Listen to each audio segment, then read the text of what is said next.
वासुदेवाय गोपाल कृष्ण भगवान की जय। सुखदेव जी से प्रश्न किए। राजा परीक्षित ने प्रश्न करते, महाराज सप्तावरण क्या है? ये सप्तावरण क्या है? सुखदेव जी वर्णन करते, पृथ्वी, आप, तेज, वायु, आकाश, अहंकार और महत्व, इसको सप्तावरण कहते हैं। फिर प्रश्न किए, किस देवता के उपवास से क्या फल मिलता है? किस फल के लिए किस देवता का उपवास करना चाहिए? जिसको ब्रह्म तेज प्राप्त करना है वो बृहस्पति की उपासना करे। जिनको संतति प्राप्त करना है वो प्रजापति की उपासना करे। जिनको आयु प्राप्त करना है वो अश्विनी कुमारों की उपासना करे। जिनको विद्या प्राप्त करना है वो शंकर की उपासना करे। भोग की इच्छा वालों को चंद्रमा की उपासना, और लक्ष्मी की उपासना तो लक्ष्मी जिनको प्राप्त करना है तो माया देवी की उपासना करे। वंश वृद्धि के लिए पितरों की उपासना करे। धन के लिए वसु की उपासना करे। गृह में प्रेम प्राप्त करने के लिए पार्वती की उपासना करे। इस प्रकार से जो है किस देवता का उपासन किसके लिए करना चाहिए सुखदेव जी वर्णन करते हैं। फिर प्रश्न करते हैं कि सृष्टि का निर्माण कैसे हुआ? तो सुखदेव जी वर्णन करते हैं, राजन प्रकृति और पुरुष अलग अलग है। जब पुरुष ने प्रकृति को देखा तो उसमें क्षोभ उत्पन्न हुआ। वो है सत रज तम, तीन क्षोभ उत्पन्न हो गए। तो सात्विक अहंकार से दिशा, वायु, सूर्य, वरुण, अश्विनी कुमार, अग्नि, इंद्र, चंद्रमा, मित्र, प्रजापति, ये सारे देवता उत्पन्न हो गए। फिर जो राजस तत्व उत्पन्न हुआ उसमें 5 ज्ञानेन्द्रिय, 5 कर्मेंद्रिय, ज्ञान, बुद्धि, क्रिया, प्राण, पिंड, ब्रह्मांड युक्त शरीर, ये सब उत्पन्न हुआ। 1000 वर्ष तक ये निर्जीव पड़ा रहा। उसी में हरि प्रवेश कर गए, और जब वो सजीव हो गया तो नीर यानी पानी, नार से वो नार जो वो पुरुष जो पानी में था, नीर में था, जिसका नाम नारायण पड़ा। फिर ये 3 रूप में हो गया, ब्रह्मा, विष्णु और महेश, है ना। ब्रह्मा जो है पालन करते, सृजन करते, विष्णु जो है पालन करते, और भोलेनाथ रुद्र जो है महेश संहार करते। फिर परीक्षित ने प्रश्न किया, महाराज ये सब इनके देवता कहाँ है? भगवान के विराट में अपने वर्णन किए तो मुख्य देवता अग्नि है, उनका काम बोलना है। त्वचा का देवता वायु है, उनका काम स्पर्श है। चरण के देवता विष्णु है, उनका काम चलना है। बुद्धि के देवता बृहस्पति है, उनका काम जानना है। हृदय के देवता चंद्रमा है, उनका नाम है काम है संकल्प और विकल्प। नाक के देवता है अश्विनी कुमार, उनका काम है गंध सुगंध लेना। और कान के देवता है दिशा, जिनको जो है आनंद भोग इत्यादि। सिर के देवता है स्वर्ग, जिनका पृथ्वी इत्यादि जो है। तो सद्गुण के छोर से देवता जो स्वर्ग के अधिकारी बने, रजोगुण के छोर से मनुष्य जो पृथ्वी के अधिकारी बने, तमोगुण से जो भूत प्रेत जो अंतरिक्ष में निवास करते। और 4 वर्णों की सृष्टि आपने सुनी कि उसमें जो है उस विराट पुरुष का, भगवान का मुख ब्राह्मण है, हाथ क्षत्रिय है, पेट वैश्य है, पैर शूद्र है। ब्रह्मदेव ने चारों दिशाओं को देखा, इसलिए 4 मुख हो गए। नाभि से जो है भगवान नारायण के नाभि में कमल, और कमल के दंडी में ब्रह्मा उत्पन्न हुए। ब्रह्मा जी उस नाल में ऊपर नीचे आते जाते, उसमें आवाज आती, षोडश एकविंशः का से मां परंत जो स्पर्श है उसमें 16वां वर्ण और 21वां वर्ण वो है ता और पा। समाधि भाषा में भगवान ने, ब्रह्मा को ये पता ही नहीं चल रहा कि मैं कहाँ से आया कहाँ जा रहा। उस समय पानी में तप तप तप तप की आवाज आती, तो ये ब्रह्मा जी को समाधि भाषा में संदेशित किया गया कि आप तपस्या करो। तब ब्रह्मा जी ने तपस्या किया और तप का उल्टा होता है पत। जो तपस्या नहीं करता उसका पतन होता है। तो अगर आपको तप करना है तो जीव का पतन नहीं होता। 1000 वर्ष तक जो है ब्रह्मा जी ने तप किया। तब कहीं भगवान के दर्शन हुए। भगवान के दर्शन होने के बाद उनको कुछ समझ में नहीं आ रहा था। भगवान ने चतुश्लोकी भागवत उनको सुनाते हैं। 4 श्लोक की भागवत का जो है भगवान आदि नारायण ने ब्रह्मा जी को उपदेश किया और ब्रह्मा जी ने फिर भगवान का भजन किया, उन्हीं का संकीर्तन किया। आगे की कथा ऐसी है कि दुर्योधन ने विदुर का अपमान किया। 36,000 वर्ष उन्होंने जो है यात्रा किया और सज्जन का अपमान करने से विनाश ही होता है। उद्धव देखो, दोनों पांडवों की तरफ भी धर्म था और कौरवों की तरफ भी धर्म था। पांडवों के तरफ जो है धर्मराज धर्मावतार है और पांडवों के तरफ जो धर्मराज धर्मावतार है। कौरवों की तरफ जो है विदुर जी धर्मावतार है। लेकिन विडंबना ऐसी थी कि यहाँ पर जो है धर्म का आदर था। जो बड़े भाई धर्मराज युधिष्ठिर बोले, सारे पांडव बोलते थे हाँ, वो उनको पास था, मान्य था। जो डिसीजन जो धर्मराज बोल दे वो भीम नकुल सहदेव उसको स्वीकार करते थे। लेकिन कौरवों की ये विडंबना थी कि वहां धर्म को दावा जाता था। विदुर जी जब कुछ भी बोलते थे तो उनका निरादर किया जाता था। यहाँ तक कि दुर्योधन ने उनका अपमान किया कि मेरा एक टुकड़ा खा के पलने वाला उनकी बड़ाई करता है। कुत्ते की संज्ञा उसने जो है दी है। तब विदुर जी ने जो है ना सर्वस्व छोड़ करके जो है और देव यात्रा को निकल जाते हैं। वहां पर हरिद्वार में मैत्रेय जी के आश्रम में पहले उद्धव जी से मिलन होता है। उद्धव जी को भगवान बताते हैं। भगवान जब सुधार हो जा रहे तो उद्धव जी को बोले, देखो मैं इस मृत्यु लोक में सब भक्तों को सब कुछ दिया, लेकिन मेरा एक भक्त ऐसा है जिसको जीवन में मैंने कुछ कभी नहीं दिया। बोले कौन सा भक्त? बोले विदुर जी।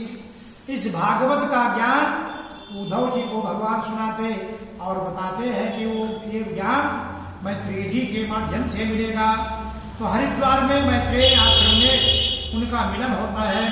कृष्ण ने जो विदुर जी को जो सुनाए, तो जो संदेशा भगवान का था वो भागवत का ज्ञान मैत्रेय जी के माध्यम से विदुर जी को प्राप्त होता है। सृष्टि, प्रकृति और वैदिक इस प्रकार से वर्णन है। इसमें 4 युग होते हैं। चतुर्युगी का एक मनवंतर होता है। 365 दिन का मनुष्य का एक दिन होता है। 3 से 60 मानव जो है ना, सदयुग 17,028,000 वर्ष का होता है। त्रेता 12,96,000 का होता है। द्वापर 8,64,000 वर्ष का होता है। कलयुग 4,32,000 वर्ष का होता है। फिर मास, पर्व, अयन सबको मानो 10 गुरु उच्चारण के 1 क्षण, 10 क्षण का 1 प्रण, 6 प्रण का 1, इस प्रकार से संज्ञा चलती है। फिर जो है 30 दिन होते हैं। 30 दिन में 2 पक्ष होते हैं। 2 पक्ष में 1 महीना होता है। 12 महीने में 1 वर्ष बनता है। इस प्रकार से जो है ये जो है मास की गणना चलती है। पानी है, पानी से ज्यादा अग्नि है, अग्नि से वायु, वायु से आकाश, पृथ्वी से 10 पट पानी, पानी से 10 पट अग्नि, अग्नि से 10 पट जो है वायु है, वायु से 10 पट आकाश है। पहले अज्ञानी सृष्टि जो है इस प्रकार से ब्रह्मदेव जी अस्तित्व बैठे थे। भगवान के दर्शन हुए और भगवान आज्ञा करी, ब्रह्मा जी आप सृष्टि करो। अब ब्रह्मा जी सृष्टि कैसे करें, क्योंकि यहाँ तो कुछ था ही नहीं। अब तो उनने जो है ब्रह्मदेव की आज्ञा पालन किया। सबसे पहले उनने अज्ञानी सृष्टि, सबसे पहले सनक सनातन सनत पूर्वा उत्पन्न हुए। बोले बेटा मेरी सहायता करो। ब्रह्मा जी बोलते मेरी सहायता करो। सनक सनातन बोलते महाराज ये कौन मारा, कौन जला, किसको क्या देना क्या लेना, ये मेरे से नहीं होगा। हम तो भगवान का भजन करेंगे। ब्रह्मा जी को बड़ा क्रोध आया कि मेरा ही बेटा मेरी बात नहीं सुनते।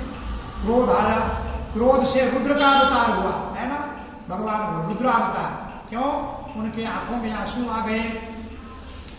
और फिर रुद्रदेव को जो है भगवान भोलेनाथ को बोले मेरी सृष्टि में था है, अब भोलेनाथ सृष्टि करना शुरू करे। इस प्रकार की सृष्टि भूत प्रेत पिशाच राक्षस, किसी को 4 पैर, किसी को 3 सर, किसी को 5 आंख, किसी को 1 आंख में, इस प्रकार की सृष्टि जब करना शुरू किए, ब्रह्मा जी ने देखे बोले बस बस बंद कर दो, ये सृष्टि काम की नहीं है, ये तो सृष्टि विनाश कर देंगे ये लोग, ये सृष्टि क्या पालन होगा। कि ब्रह्मदेव को जो है आज्ञा से रुद्र इत्यादि की जो उत्पत्ति हुई थी, ब्रह्मदेव विचार कर रहे थे कि ब्रह्मदेव के गोद से नारद की उत्पत्ति हुई, और जो है ब्रह्मदेव के अंगूठे से दक्ष की उत्पत्ति हुई, प्राण से वशिष्ठ की उत्पत्ति हुई, त्वचा से भृगु की उत्पत्ति हुई, नाभि से पुलह की उत्पत्ति हुई, काम से पुलस्त्य की उत्पत्ति हुई, मुख से अंगिरा का जन्म हुआ, मन से मरीचि, भृगु से क्रोध, भव से लोभ, और छाया ब्रह्मदेव की छाया से कर्दम ऋषि जो है उत्पन्न हो गए। नेत्र आंखों से, नेत्र से अत्रि ऋषि उत्पन्न हुए, आगे से धर्म, पीछे से अधर्म, मुख से सरस्वती। इस प्रकार से ब्रह्मा जी चारों तरफ देखे तो 4 वेद उत्पन्न हो गए, ऋग्वेद, यजुर्वेद, सामवेद, अथर्ववेद। ब्रह्मदेव के 2 भाग हुए, अब ब्रह्मदेव ये है, इस प्रकार की सृष्टि उत्पन्न हो गई। बाद में अपनी कन्या से जो है ब्रह्मदेव मोहित हुए सरस्वती से, ऋषियों ने विरोध किया, उनको ग्लानि हुई, ये शरीर उनने छोड़ दिया, वो सब मेरे के रूप में जाके उत्पन्न हो गया। और फिर उनने दूसरा सपने जो है दूसरा शरीर, फिर वो उनको विचार में आया कि मैं क्या सृष्टि कर पाऊंगा क्या। ऐसे ब्रह्मदेव शोक में बैठे थे, उस समय उनको छींक आती है, छींक आते एक बार और भगवान का जन्म होता, और देखते देखते पर्वताकार हो गए। बोल बाराह भगवान की जय। मनु महाराज अभी ब्रह्मदेव जो है सृष्टि तो कुछ बन नहीं रही, तब उनने अपने शरीर के 2 भाग हुए। एक भाग को बोलते मनु, जो पुरुष भाग उसको मनु बोलते, स्त्री भाग को जो है शतरूपा बोलते। मनु महाराज के 3 पुत्री हुई, अकूति, देवहूति, प्रसूति, और जो है 2 बेटे हुए, प्रियवत, तानपाद। एक दिन काश्यप, जो अभी कश्यप की 3 पत्नियां थी, उसे तो बहुत पत्नियां थी। दिति से दानव हुए, अदिति से देव हुए, धनु से दानव हुए, कद्रु से सर्प हुए, विनीता से पक्षी हुए, अरुण वरुण ये सब जो है इस प्रकार से सृष्टि जो है उत्पन्न हुई। काश्यप महाराज एक दिन पूजा में लीन थे। दिति काम वासना से जो है प्रसारित होकर वहां पर आती है। कश्यप महाराज मना करते हैं, क्यों? ये बोलते हैं हर भोजन का टाइम होता है, भजन का टाइम होता है, सोने का टाइम होता है, इसलिए ये जो समय का टाइम है भगवान का भजन का टाइम है। इस समय भगवान भोलेनाथ के जो है अवसर चारों तरफ जो भ्रमण करते हैं, इसलिए जीवों को भजन करना चाहिए। ये शाम घोर तमो बेला घोराणाम घोर दर्शना चरन्ते अस्य भूतानि भूतेषु अनुचराणि च। ये जो है ये घोर बेला जो भगवान के भजन का समय है। अमंगलम, ये जो है मंगल करने का टाइम है, भोग विलास के लिए नहीं है। लेकिन उस समय दिति काम याचना करती है, देखो मेरी इच्छा पूर्ण करो, मैं अथ में गुरु कल्याणी काम कंज विरोचनम। काश्यप ऋषि बहुत प्रकार से समझाते हैं, अतो सर्पन्न भूमन नमो गंभीमहीयसा, आप मेरी इच्छा पूर्ण कीजिए। ते विदिश्यामि विप्रम्भ्योपदेक्ष्यसि। जबरदस्ती काश्यप ऋषि उन्हें वस्त्र पकड़ लेती है, तब जो है वो गर्भ धारण करती। लेकिन ये सिद्धांत है कि अगर कोई कामी पुरुष होगा, कर्मेण कर्म नाश स्यात्, कामी पुरुष के कर्म का नाश हो जाता। क्रोधेन ज्ञान नाशनम, क्रोध से ज्ञान नष्ट हो जाता। लोभेन भक्ति नाश स्यात्, लोभ से भक्ति नष्ट हो जाती है। तस्मात् एतत् त्रयं त्यजेत्, इसलिए तीनों को छोड़ देना चाहिए। अब जब दिति माता ने नहीं मानी, उनको जो है जबरदस्ती जो है याचना की, तब काश्यप ऋषि के मुख से श्राप निकला, तो जातो अबधो अधमो पुत्रो, देवी तुम्हारे गर्भ से 2 अधम पुत्र होंगे जो मनुष्य देव दानव सबको परेशान करेंगे। इस प्रकार से ये जो दोष मिला है ये तुम्हारे स्वभाव के कारण मिला है। दोषीनो मात्र दोषेनो, अगर कोई बालक दुशील होता है, कुकर्मी होता है, पापी होता है, उसमें सबसे बड़ा हाथ माँ का रहता है। पितृदोषेन मूर्खता, अगर वो बालक मूर्ख बना है उसमें उसके पिता का दोष है। कार्पण्य वंश दोषेण, और ये कर्पण्य स्वभाव ये जो है वंश दोष है। आत्मदोषात् दरिद्रति, और आत्मदोष के कारण जीव दरिद्री होता है। इस प्रकार से अंतिम में दीदी जो है उनसे जो है प्रार्थना करती है, और लेकिन अपने गर्भ को रोक के रखती है। हजारों वर्ष गर्भ को रोक के रखी, और जब त्रास होने लगे तब जो है दोनों बालक को जन्म देती है ना। वो 1000 वर्ष तक मां के गर्भ में रहे और दोनों बालक जन्म लिए। एक का नाम है हिरण्याक्ष, दूसरे का नाम है हिरण्याकश्यप। और देखते देखते ही हिरण्याक्ष पर्वताकार हो गया। गोपाल कृष्ण भगवान की जय। अब परीक्षित ने प्रश्न किया, महाराज कि जो हिरण्याक्ष और हिरण्याकश्यप कौन है? सुखदेव जी वर्णन करते, राजन ये भगवान नारायण के द्वारपाल थे, जय विजय नाम के। शनकादियों के श्राप के कारण एक बार सनातन भगवान के दर्शन को जो है जा रहे थे, ये ड्यूढ़ीवान जो है द्वारपाल खड़े थे, इनने उनको रुका लिया। तो सनत कुमारों को बड़ा क्रोध आया, उनको श्राप दिया, जाओ मैं तुमको श्राप देता हूं, तुम जो है राक्षस योनि पर चले जाओ। वही दोनों जो है 3 जन्म द्विज बचन प्रमाणा, और वो उनका श्राप 3 बार उनको जो है राक्षस योनि पर जन्म लेना पड़ा। अब जो है ना ये पैर पकड़ के गिर, उसी समय भगवान जब बाहर आते भगवान से प्रार्थना करते, प्रभु मेरा क्या दोष है? अरे ड्यूढ़ीवान का द्वारपाल का काम है किसी को अनजब्बी आदमी को अंदर ना प्रवेश करना, मेरा क्या दोष था प्रभु? इसके बलदे मैं तो आपका रक्षक था, दुनिया की रक्षा आप करते तो क्या आप मेरी रक्षा नहीं करेंगे? पैर पकड़ के भगवान नारायण के गिड़गिड़ाने लगे। भगवान उनको वचन देते हैं, चलो तुम्हारे उद्धार के लिए मैं आऊंगा। वही जो है जय और विजय यहाँ पर हिरण्याक्ष हिरण्याकश्यप के रूप में जन्म लेते हैं। हिरण्याक्ष देखते देखते पर्वताकार हो गया, चारों तरफ जो है घूमने लगा। गया तो हिमालय की चोटियों पे धक्कर मारा। हिमालय बोलते, भाई तेरे जैसे बलशाली मैं नहीं हूँ। तब वरुण देव के पास जाता है, वो भी हाथ जोड़ते, मैं तेरे से युद्ध नहीं करता। अब चारों तरफ अपने युद्ध करने के लिए योद्धा घूमता है, ढूंढ फिर रहा है। बीच में नारद जी दिखाई देते हैं। नारद जी से बोले, नारायण नारायण नारायण। वो बाबा क्या नारायण नारायण नारायण खट लगा के बैठा है, कोई लड़ना भिड़ना आता है क्या?